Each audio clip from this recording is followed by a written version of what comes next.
Welcome to Frankly Speaking here on WYDC TV Big Fox, broadcasting live from the Hesselson studio here on Market Street in Corning. And this is the M.A. Neal Financial Services section of our program because we're starting off the show with our new guest, Mike Rossetti. Mike, when I say new, I meant new pharmacist at Gerald's Professional Pharmacy. How are you this morning? I'm real good, thank you. I'm so glad you could join us because I want to talk a little bit about you and about Gerald's and about your history. So let's start off with you. Tell us about yourself. Well, I've been in pharmacy for more than 4 decades, and I was a graduate of St. John's University in 1979, and I joined my family business with my brothers, and we had some pharmacies here in Corning, and for 30 years we owned our own business, and now it's time where I joined the Gerald's team, and I'm happy to be there. Yeah, they're an amazing group, and I want to talk about them in just a moment. But your name, Rossetti, of course, is going to bring back some memories. Is it the same location that you were at? It actually is one of the locations that we had on the north side of Corning on Pulteney Street. It's a beautiful store. It's well kept. It's got plenty of room and plenty of free parking, and it's got a beautiful gift shop, wonderful medical equipment business, and of course our specialty is our pharmacy. Right, and so it must feel like you're back home in the same place you grew up, essentially. Yeah, I feel that way. I've lived in the Corning community all my life, and I've been in healthcare all my life, and I've enjoyed serving the people of the community, and that's what I'm really happy to be with Gerald's, because that's their theme as well. They really like to take care of people with their healthcare needs. And that is their goal. It's about community. And we talk about community on this program so often that that's what Gerald's really has to offer. It's about bettering the community. Yeah, that's correct. And I think it's a good fit for me because they're very dedicated to the people of Corning and Elmira. And I'm really happy to be part of that. And I want to talk about them specifically in just a moment, but what got you into pharmacy and healthcare? What was it that drove you there? Well, I started working for my family when I was in high school, and I got a good taste of what it was to take care of people. I like to help people, and pharmacy's a wonderful fit. It's really a joy to help people with their healthcare needs, and it's been my niche, and I have enjoyed it, and I continue to do so. So you said you've been doing this for 4 decades. How do you keep the passion for it? Well, pharmacy, like most anything else in today's society, is an ever-growing, evolving business, and healthcare, to keep up with it, is a challenge, and it's rewarding too. And you get to help people with their, not just their medications, but their equipment. Their people are living longer, and the needs in healthcare are very, very good attuned to what we do. And I'm sure you get to know the people so well through the years. That's a big part of it. I enjoy getting to know people. I love mixing in the retail atmosphere, and pharmacy is a perfect fit for that. Yeah, and that's interesting you say that about ever-changing. It must be almost overwhelming at times how much, because I'm not even in the business, and how often you see a new miracle drug here or a new this and a new that. So how do you keep up on it? It's a challenge, but we work at it. We put in the hours. We have great technology where we work, and that helps a lot. And in healthcare, you have to work with all the other providers, and it's a challenge, but it's a rewarding one. Yeah. And we mentioned that you talk to so many people daily. So that's probably a goal, and I don't want to put words in your mouth for Gerald's, but to get to know the people, because you almost are a family, right? Yes, and that's the way we like to look at it. Everybody on our team, familiar faces, they're friendly, they're very dedicated and qualified, and we're very proud of that. What drew you to Gerald's Professional Pharmacy specifically? Well, the Gerald's family has been in pharmacy even longer than my family was, and they started in 1921. The Steed family took over in 1946, and they're very dedicated, like we were, to the community, and they work with people, and it's just a very good fit for myself. And they have a great reputation. I want to talk about that in just a second. But what does Gerald's have to offer? If someone's not familiar with it, what does it have to offer? Well, they offer great service, great healthcare service. We have 4 stores. We do a wonderful durable medical equipment business. We specialize in the pharmacy, immunizations. We have respiratory therapists on staff for our oxygen service, BiPAP and CPAP machines, and then of course we have beautiful gift shops to go along with it. So I think we have the complete package, and happy to say so. When you mentioned they've been around since 1921, and there's got to be a reason for that, right? Yes, I think the dedication Yeah. speaks for itself. They're very caring community members, and I love to be part of that. Yeah, of course.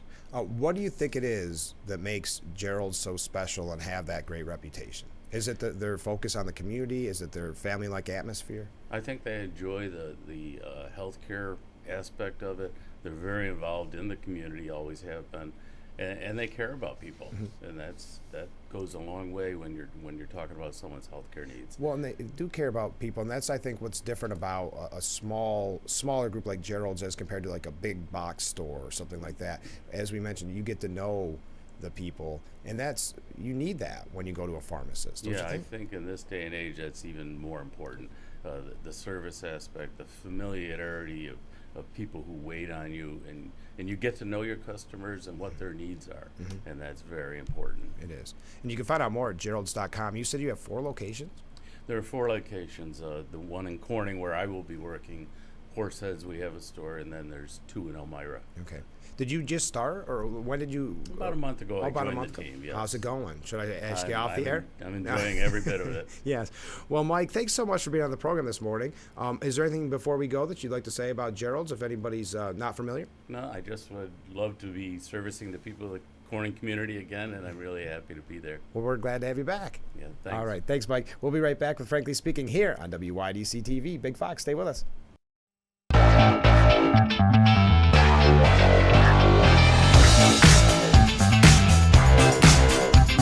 We are back with Frankly Speaking here on WYDC TV, Big Fox. Thanks so much for joining us. I want to thank Mike Rossetti. I know we started right off with him. We had that little technical glitch at the beginning of the program, so I didn't have a time to highlight him. We went right on the air, but I appreciate it. Gerald's does such an amazing job, and that's why I asked Mike to be on the program, because you know, we talk about community, and a lot of times when we're talking about community, it's about maybe the political aspect or charitable events. But we've got to think about our businesses, and specifically something that is so useful like Gerald's Professional Pharmacy for so many people that have become such an important part of people in our community's lives, and people like Mike, a pharmacist, really do, as I said, become almost extended family, or at the very least you can say very close friends. So I appreciate him being on the program.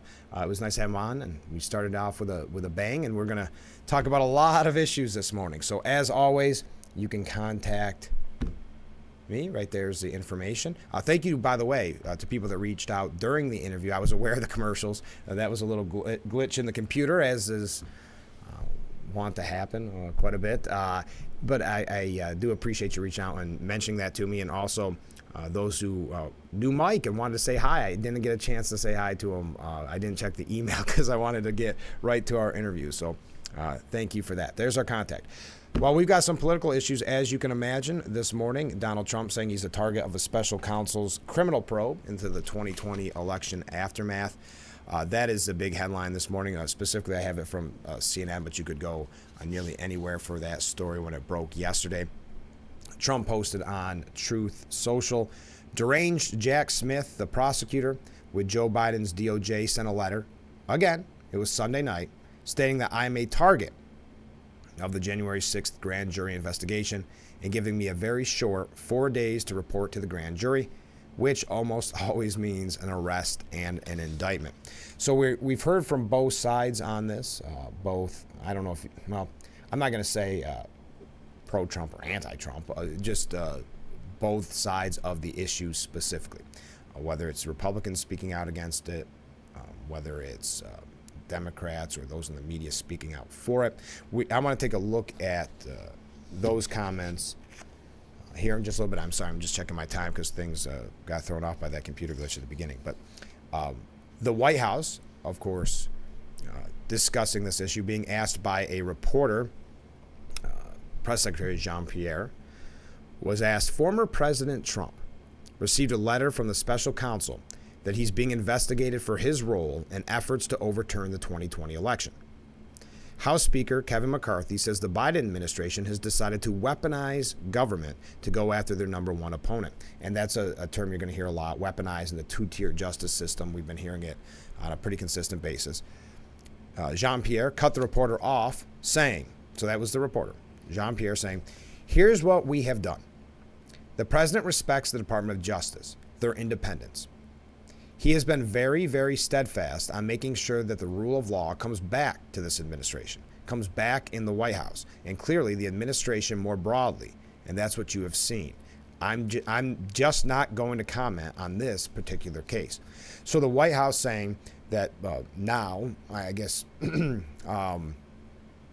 suggesting that there wasn't before, I guess is what this statement would tell me, but now there is the rule of law. The rule of law has come back in this administration. It's come back to the White House and clearly the administration more broadly. I don't know what that last part means, administration more broadly. So they've restored, if you will, the rule of law in the Biden White House. Again, I would love to hear your opinion on it. I know the media, it's interesting every time something like this happens, because let's face it, it's happening quite frequently to the former president.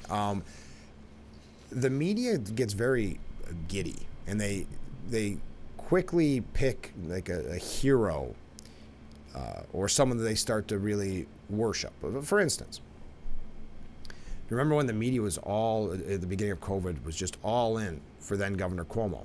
They always pick someone, and in that case, obviously it backfired, and in many cases it backfires, but they kind of hero worship someone right away, and that's what they're doing with Jack Smith, specifically at CNN. Before we go to a break, I want to tell you this. CNN anchor John King said Tuesday on CNN News Central, the special counsel, Jack Smith, going to Subway, the sandwich shop, going to Subway for lunch was a message to the former president. This is the kind of thing where I think they go so overboard with the media that this is where they lose a lot of their credibility. King said, I'm fascinated to see what the special counsel brings forward. Understandably, you focus on January 6th because of the violence that day, because it played out again, an attempted coup right before our eyes. But the case that they are trying to make, if you listen to the witnesses, people who were at Donald Trump's side in the campaign, in the White House, in the weeks after, is that this all actually started before the election, when they said, if we lose, we're going to say we won. This again, according to John King, okay, if you're just joining us. And so it's really interesting to see how big of a case does Smith want to bring. And just one last point. Jack Smith, remember when the classified documents target letter, when Trump announced that there's a lot of commentary, is Jack Smith making a mistake and leaving this all to Donald Trump? And then they released the indictment and we all said, wow, we read it. We saw the documentation. We saw the level of detail. So again, you can see the excitement, the kind of hero worship here with the Jack Smith. And this is why I bring it up. Again, why I think media so often, news media loses credibility, and why we try to here on Frankly Speaking, bring you maybe the other side of the issues or the perspectives. King said, Jack Smith going to Subway. Again, when I'm saying Subway, not riding a Subway. Subway, the sandwich shop, okay? Jack Smith going to Subway today is a message to Donald Trump. Donald Trump tries to intimidate people. He tries to bully people. He tries to scare you away. That was Jack Smith with no words and a simple $5 sub in his hand saying, I'm here, I'm not going anywhere. I don't know if it's a symptom of having to have 24/7 news coverage, why they say absurd things, or you feel like you have to have an opinion on something at all time in the media. I'm not really sure. I don't know why you would say, and he did. He had a sub in his hand. I'm not really sure what kind of, if that's really Jack Smith's goal in buying lunch, is to send a message to the former president, then I guess he's working on a different playing field than I would say most people are working with. Dana Bash, of course, had to echo the sentiment, had to support her colleague, saying, yeah, the imagery was intentional and spoke volumes. Just take a step back and think about that one more time before we go to break. Jack Smith getting his lunch at a Subway sub shop speaks volumes. Do you think the media overhypes things sometimes? Maybe I missed it. I mean, I saw the picture. I'm not. Am I missing something with that? I saw that this morning, and I saw a little bit of it yesterday too, where people were mentioning what Mr. King had to say.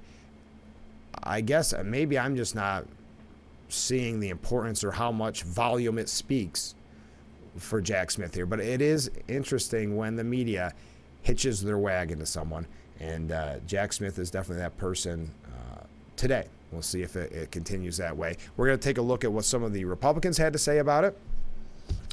That's coming up in just a little bit, but I would love to have you weigh in on it. What do you think about Jack Smith's famous or infamous Subway sandwich? That's the best way to reach me here, right there. You can text or call, leave a voicemail, please. We can't take it live on the air, or email me. Love your opinion. All right, let's take a short break. Again, thank you. If you missed it this morning, it'll be up on Facebook a little bit after the program, but I want to thank Mike Rossetti, the pharmacist at Gerald's Professional Pharmacy here in Corning, for being on the program. We started the show off with him. If you missed it, that's why you have to tune in right at 7. Okay, we'll be right back with Frankly Speaking here on WYDC TV. Big Fox, please stay with us.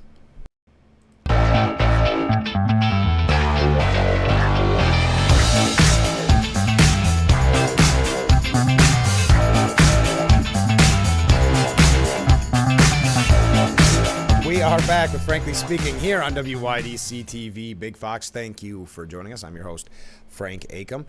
We are talking about the news about Trump and his potential indictment, that Jack King getting Subway spoke volumes, and that it was a message, a signal to the former president. House Republican Conference Chair, we're now going to take a look at the other side of the commentary, if you will. Elise Stefanik, she released a statement saying this shameful witch hunt against President Trump by Joe Biden's corrupt Department of Justice is just the latest chilling chapter in the far left's un-American weaponization of the justice system against their leading political opponent. It is not surprising that just one day before House Republicans are expected to hear from highly credible IRS whistleblowers about how Biden's DOJ illegally interfered in the investigation into Hunter Biden with a delay, divulge, and deny campaign, that they would baselessly target President Trump again. The timing on these are always very interesting. And then, of course, you look at the timing and what that means when various examples of this, of when they actually will go to court, when they will have to have the trial, really interfering with the primary and potentially the general election. But I'll continue. The American people are smart. They understand that Joe Biden's Department of Justice continues to target his leading political opponent for the White House. President Trump continues to skyrocket in the polls, and just like with the Russia hoax, both sham impeachments, both sham arrests, President Trump will defeat this latest witch hunt, defeat Joe Biden, and will be sworn in as President of the United States of America in January of 2025. That is Elise Stefanik, the House Republican Conference Chair. And there's many people that weighed in on this idea of the weaponization of the DOJ. And I guess let's just look at the optics of it. Let's not even take a political opinion on it quite yet. The optics of what Hunter Biden received and the conversation around that, and what we're learning from the IRS whistleblower, and which was very credible, we find out now, and what has been done to the former president is just very interesting. And there's a piece from Michael Goodwin about that we'll get to in just a moment. But let's take a look at what some others had to say, because I thought this was a good point. Congressman Brian Donalds said if President Trump is going to be indicted for his speeches before January 6th, then when is Senator Bernie Sanders going to be indicted for his speeches that led to the attempted murder of Steve Scalise and other Republicans? Yeah, that's something the media has long forgotten, I guess, something they don't mention very often, but the baseball practice shooting that left Steve Scalise not only in very bad shape, but really near death, but still dealing with the complications of it in many ways. And, of course, no one's calling for Bernie Sanders to be brought up on that, but the comparison there is fair from Brian Donalds. House Speaker Kevin McCarthy said President Trump just increased his lead in the polls. So what does the Biden administration do next? Weaponize government to go after President Biden's number one opponent. This is not equal justice. It's wrong, and the American public is tired of it. Congressman Jim Jordan, we're not going to go to too many more, but just a couple points since we showed you the other side as well. Jim Jordan, Congressman Jim Jordan, Joe Biden's DOJ attack the Portland federal courthouse? No problem. Intimidate the Supreme Court justices to influence a court decision? No big deal.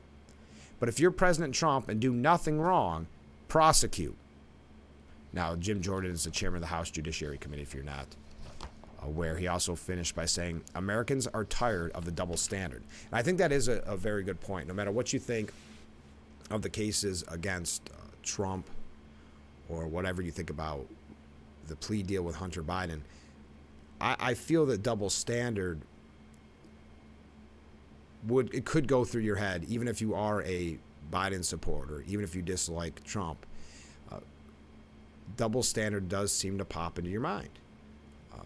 I think it's interesting, too, because the former president is very good at capitalizing on this. I'm not saying he wants this, but he is good at capitalizing on it because if you recall a little while ago, former Congressman Joe Sempolinski was on the program, and he had a really good point. There's a lot of people that don't like Trump, that don't want to vote for Trump, but they really hate the idea of the deep state even more, and so are willing to maybe hold their nose in an attempt to bring down that deep state. And I think that's a fair point. And when people see this, it does reek of double standards. It reeks of kind of an unfair justice system to many. Let me see my time. Oh, cool. We're doing great. Okay.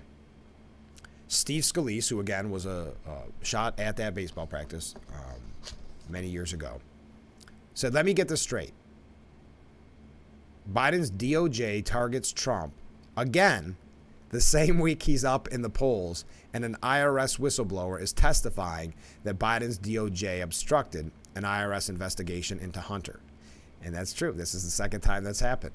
Another clear case of the weaponization of the DOJ against Biden's political opponent.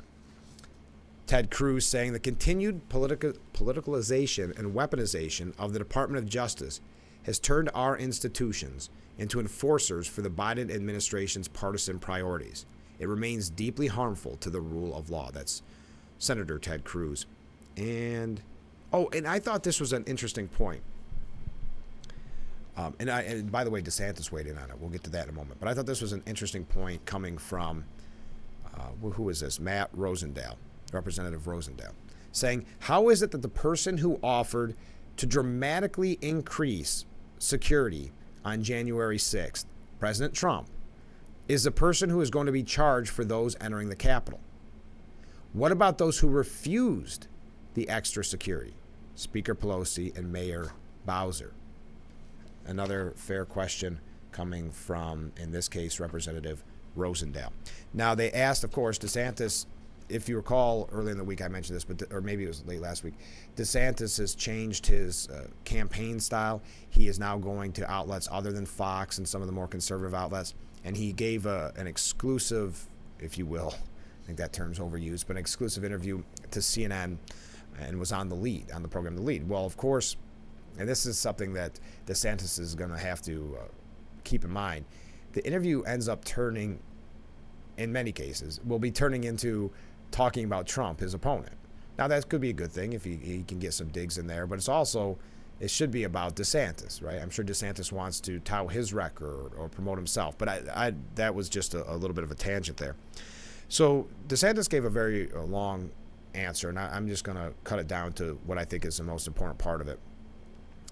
He said, the thing I would say is this country needs, and this is about the potential Trump indictment, I would say is this country needs to have a debate about the country's future. We need to have a debate about the country's future, essentially. That's not what it says here, but that's what he said. If I'm the nominee, we'll be able to focus on President Biden's failures. I'll be able to articulate a positive vision for the future.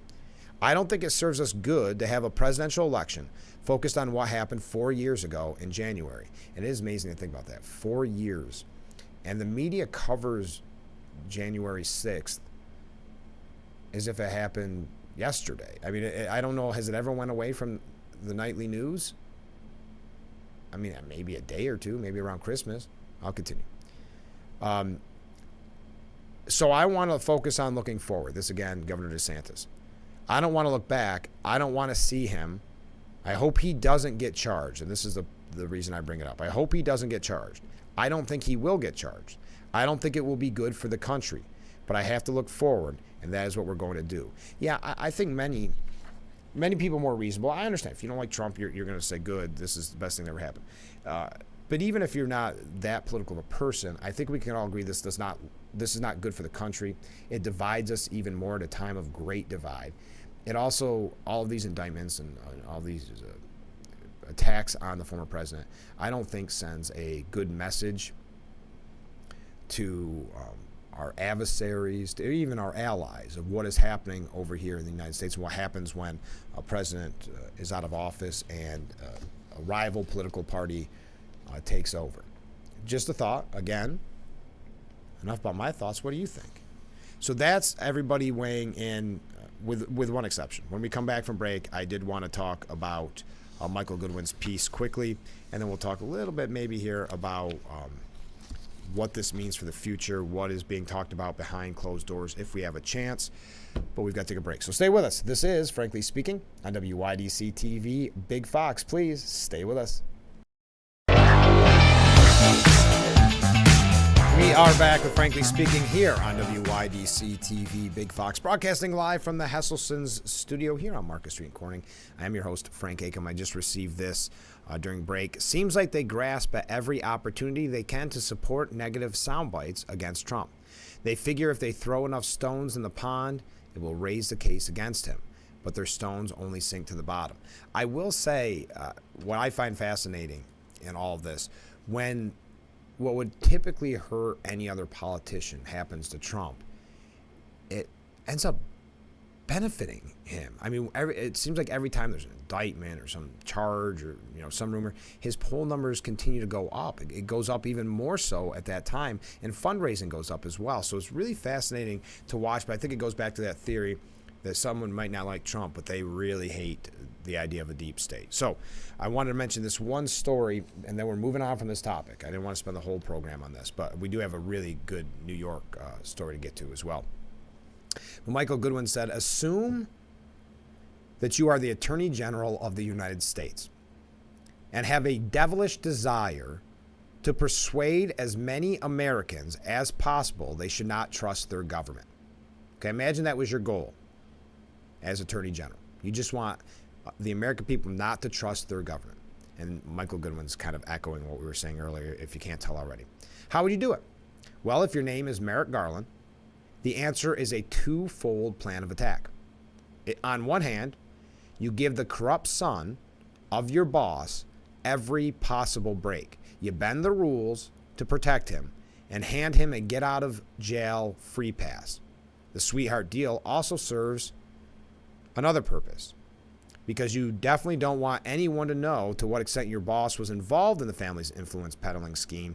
The son's guilty plea to fairly minor crimes slams the door on any possibility probers would keep digging and find the goods on dear old dad. Okay, so this is the beginning of Michael Goodwin. By the way, there is another piece from the editorial board at the Post, but Hunter Biden got special FBI treatment. It's now confirmed. You can find that for yourself. So that, to Michael Goodwin's point, just to echo what he was saying. Okay.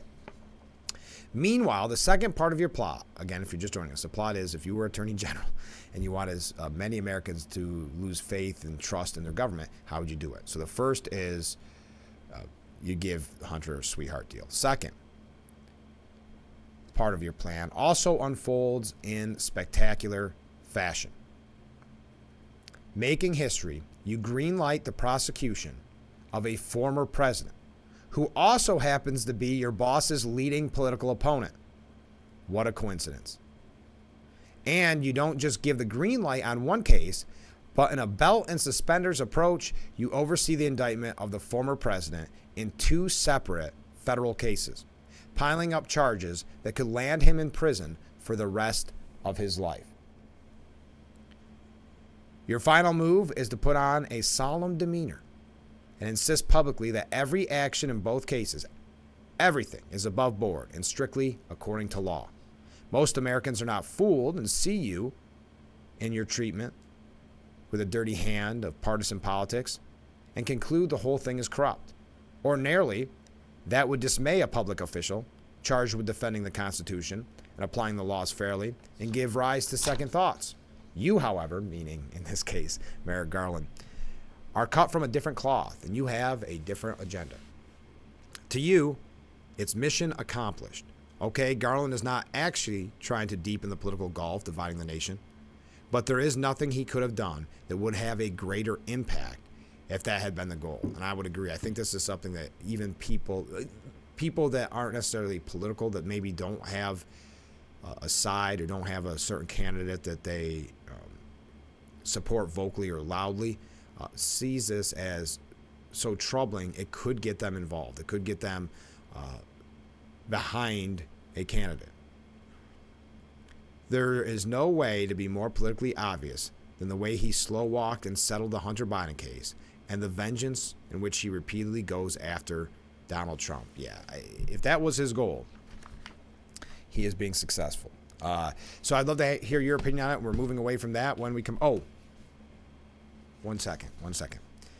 The GOP is starting to debate whether or not they should impeach Merrick Garland because McCarthy has, kind of surprisingly for McCarthy, called for it or at least hinted at it.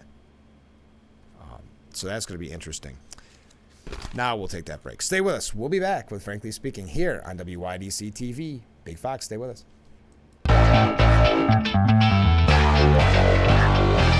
I have got to say, we are getting some great comments. Thank you to everybody writing in. I have to say, with this round of comments, there are many that I cannot read on the air, but I appreciate them nonetheless, and many of them have been a nice treat to laugh at during the commercial break. I know I shouldn't promo them like that because now everybody's wondering what was said, but I promise you I cannot say them on the air. So you can contact me at any time, and maybe I'll read them if you keep them clean. This is Frankly Speaking, broadcasting live from the Hesselson studio on Market Street in Corning. Let's change it up a little bit. We were talking about the potential Trump indictment. I'm sure we'll be talking about that extensively. And who knows, maybe there'll be another one, and they'll keep going. I mean, the election's a year and a half away. Let's talk about New York for a moment. Again, coming from the New York Post editorial board, they're busy this morning. Brace for some stiff fiscal pain. Of course, we're in New York. I mentioned it yesterday. State Comptroller Thomas DiNapoli, a Democrat, remember, is sounding the alarm on Albany's rapid, deteriorating fiscal outlook. A jaw-dropping, I mentioned it yesterday, $36 billion cash shortfall over the next 4 years. That's right, $36 billion. As the economy weakens, tax revenue falls, and spending spirals. Now, we talked just quickly about it yesterday.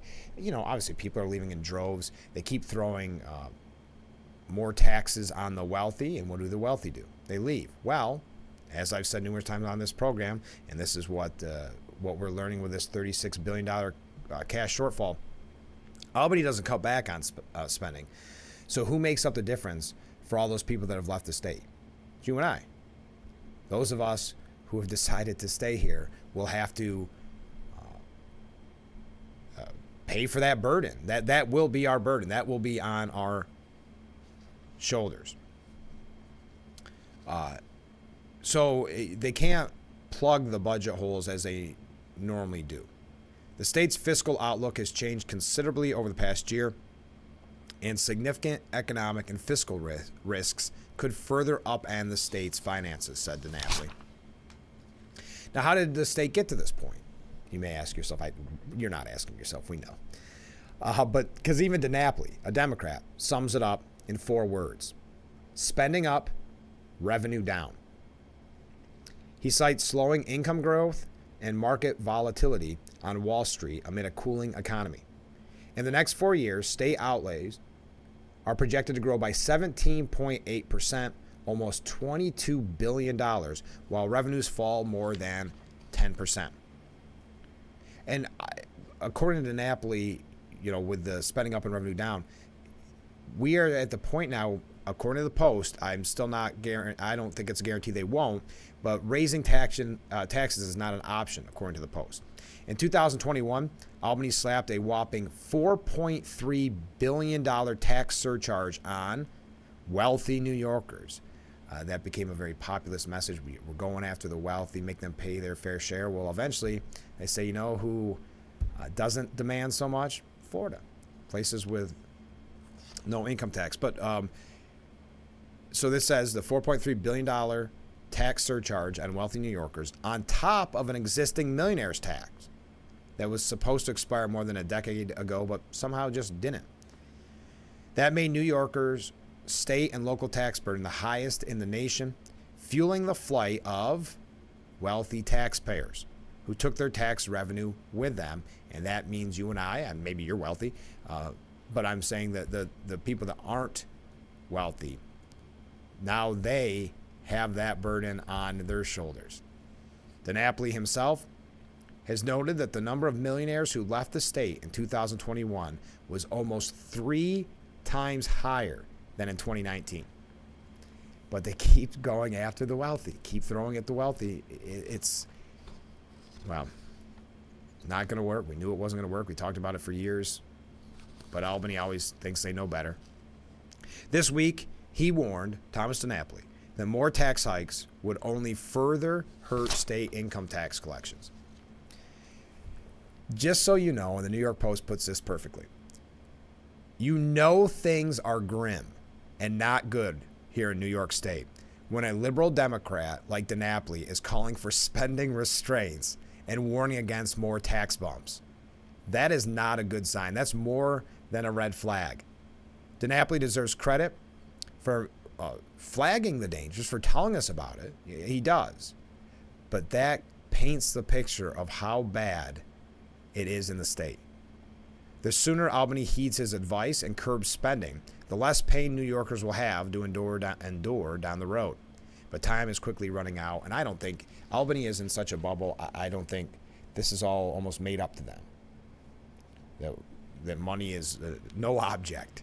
So I don't see those things changing anytime soon, no matter even a liberal Democrat like DiNapoli saying it, being outspoken against the spending policies and the tax policies. I don't think those in Albany listen.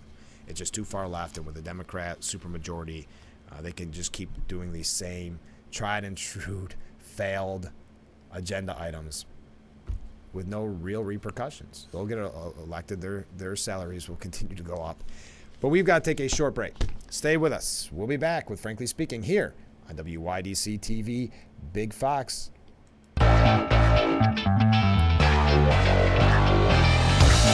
Thank you for joining us here on Frankly Speaking on WYDC TV, Big Fox. I'm your host, Frank Acom. We're talking about New York State politics for just a moment. We've got a couple other things we're going to jump around to because we're nearly out of time. But this, just quickly, we talked about the illegal pot stores and the disastrous rollout of the legalization of marijuana here in New York State that has led to this black market of these illegal stores, while where we should actually be getting some tax revenue, there's been so many delays in the dispensaries, and because of this goal or this plan of inclusiveness and the way that they rolled out who could get the licenses at first. And I think it's still this way. You had to have some type of conviction in the past for drug dealing or from marijuana possession or whatever. Anyway, we don't have to get into all that. Well, they had all these farmers on the promise of, a cash crop, grow the marijuana, and now they have nowhere to get rid of it. I think some have been forced to almost go to the black market on that as well, but the dispensary's not being open, and it's been a real burden and real hurt on these farmers who put the money out up front. So they're trying to think of other ideas on how to help the farmers. I don't think this is actually going to help, but I guess they're trying to make an attempt. New York regulators are set to allow pot sales at fairs, festivals, and concerts. Now, I don't know if we ever talked about the piece. I meant to, but I think we ran out of time, about the smell of marijuana everywhere now. Now imagine you're at a fair You're at a festival, you expect it more, depending on what the festival is. I suppose concerts, I guess you just expect it. But, and who was it that wrote the piece? It was such a good piece from the New York Post. But them saying, let's say you're having a picnic, or let's say you're at the fair. That's maybe a bad example because some fairs sell alcohol. But let's say you're having a picnic out in the park and you have a beer. They'll bust you. You'll get an open container, whatever. But marijuana that actually affects those around you is okay. You can smoke it nearly anywhere. So now you're looking at fairs having the potential of that. I don't know. The State Cannabis Control Board is poised to pass a measure that would temporarily allow marijuana industry stakeholders to sell stockpiled crops at venues such as fairs, festivals, concerts, and other events. So maybe as a kind of a olive branch, hey, sorry guys that we had such a bad rollout and we had to put all this money up front to grow pot, and now we're not prepared for it. Why don't you sell it at fairs? The emergency measure is intended in part to provide relief to the cultivators, processors, and retail license holders who have been stung by the state's slow rollout of marijuana legalization. They would each require revenue from the growers' showcase events, which the retail license holders already equipped and trained to sell marijuana that is taxed. Always got these plans from Albany. Okay, we've got to take a short break, and then we're going to wrap things up here on Frankly Speaking. Stay with us. This is Frankly Speaking on WYDC TV, Big Fox. Wow, this show went very quickly. Thank you again to Mike Rossetti with Gerald's Professional Pharmacy for being on the program this morning. I enjoyed talking with him. Last couple things, and we're going to go through them quick. There's a really good piece at the New York Post. America's woke military is leaving us dangerously unprepared. Piggyback off of what we've been talking about lately on the program, and many people not joining the military because of this woke culture, and what that means for our safety. And I think that even says in here, they ask a great question in it, because Bishop Garrison, then serving as the Defense Secretary's Senior Advisor for Human Capital and Diversity, Equity, and Inclusion, said that these kind of woke classes are needed to be part of every decision the military makes. It's a force multiplier and will make the military more lethal. No one knows why, though. They never gave us, how does that make you more lethal? Will our fighter pilots be better at aerial warfare if they think America is defined by systemic racism? If diversity training is so crucial to a fighting force, maybe we should stop sending so many munitions to Ukraine and ship the embattled country PowerPoint presentations on equity instead. That's a piece by Rich Lowry. It's a really good point. All right, non-human intelligence. Schumer is proposing a stunning new UFO legislation looking for non-human intelligence. And the White House National Security Chief says UFOs are having an impact on our training ranges and need to be treated as legitimate issues. I know that went a little out there, but hey, we bring you everything here on Frankly Speaking. Finally, the U.S. government suspends funding so that the Wuhan lab does not receive another dollar over their stonewalling in the COVID probe. We are out of time for today's edition of Frankly Speaking. I almost clapped right into the mic. Thank you so much for joining us. Join us tomorrow morning starting at 7 a.m. for Frankly Speaking here on WYDC TV. Big Fox, thanks again to Mike Rossetti for being our guest. Tomorrow's going to be a fun one. We'll see you then.